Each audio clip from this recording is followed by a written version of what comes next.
And now we come to Jean-Claude, the one of us who's actually been there, seen it, and done it, and can speak with an authority.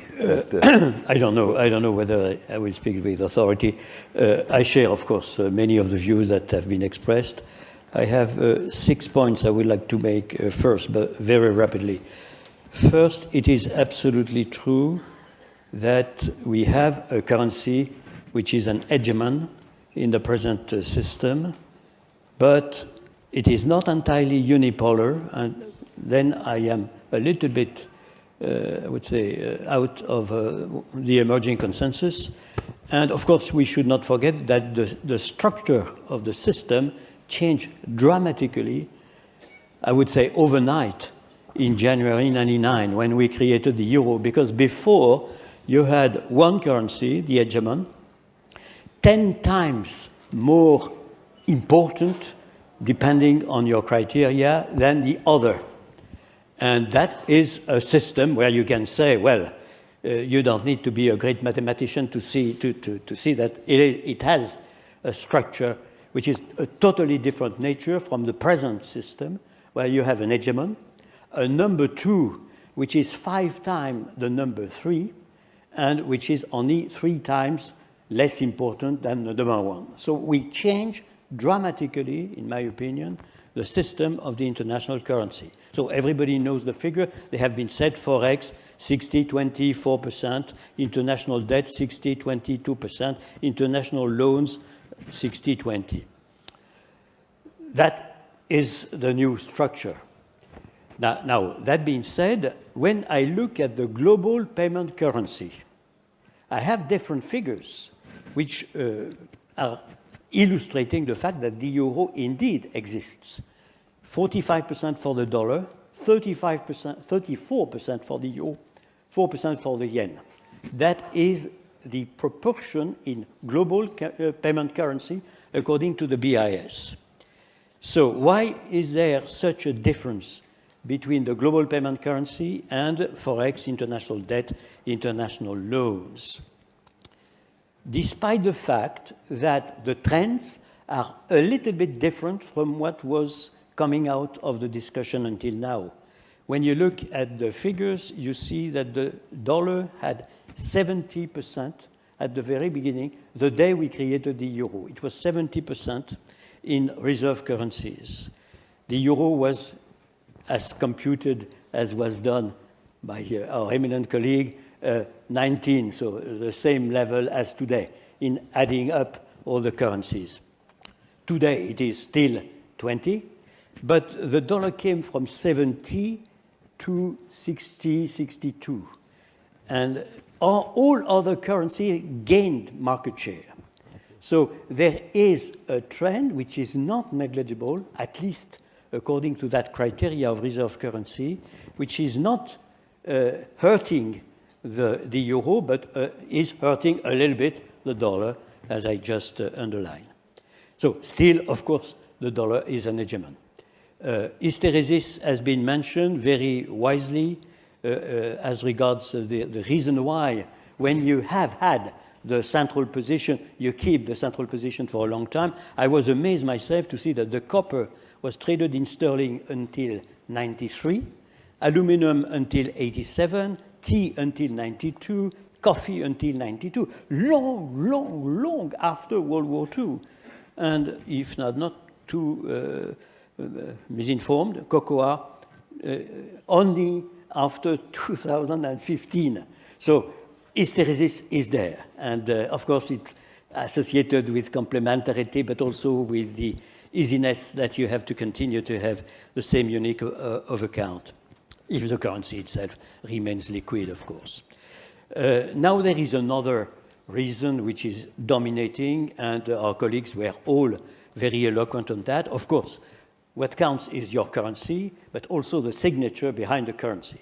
The treasuries, if you take the benchmark, the other signatories. And there, of course, we are at a fantastic disadvantage in Europe, because it's true that the difference between the volume of the treasuries is very, very important. The daily trading of treasuries in volume in New York is $500 billion, and the equivalent in Germany, in France, in Italy would be approximately the 1/25th of that level. So we are in totally different universe. Only the creation of a new safe bond would create an element of death and liquidity on the euro market, which would permit to accelerate the transition. And that is really the point. The point is not that the currency has defect, in my opinion. The currency, frankly speaking, I take it as no defect. But the problem, of course, is that the signatories behind the currency are not the same. Even if you have already euro bonds, the bonds that are issued by the ESM, for instance, or the EIB are good signatories, but of course, it is a very small amount. Now, shall I deplore the fact that we are not at 50-50 vis-à-vis the US dollar? Certainly not, because had it been the case, what would have been the consequence on the exchange market? Which kind of skyrocketing of the euro vis-à-vis the dollar would we have registered? Unless, of course, it would have been organized with special accounts, the IMF behind, and so forth.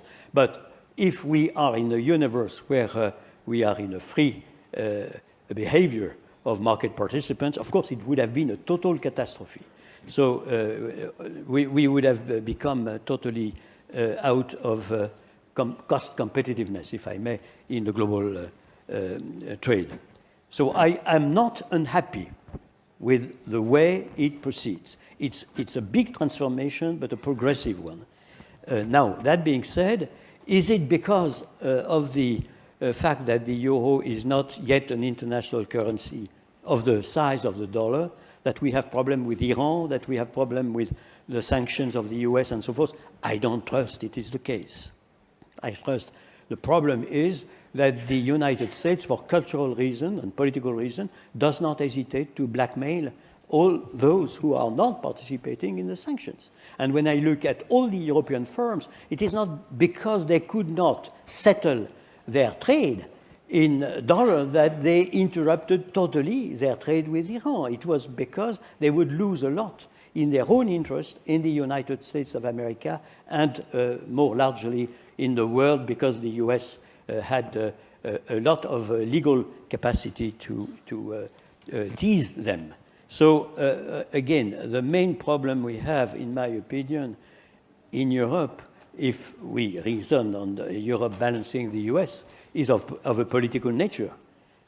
Both the treasuries and the safe bonds, which are not there, and the geopolitical capacity to say, if you blackmail us, then we will blackmail you. And let's agree that there is no reason that you would impose us, in particular, your own sanctions. It seems to me that it is there that we have the real problem.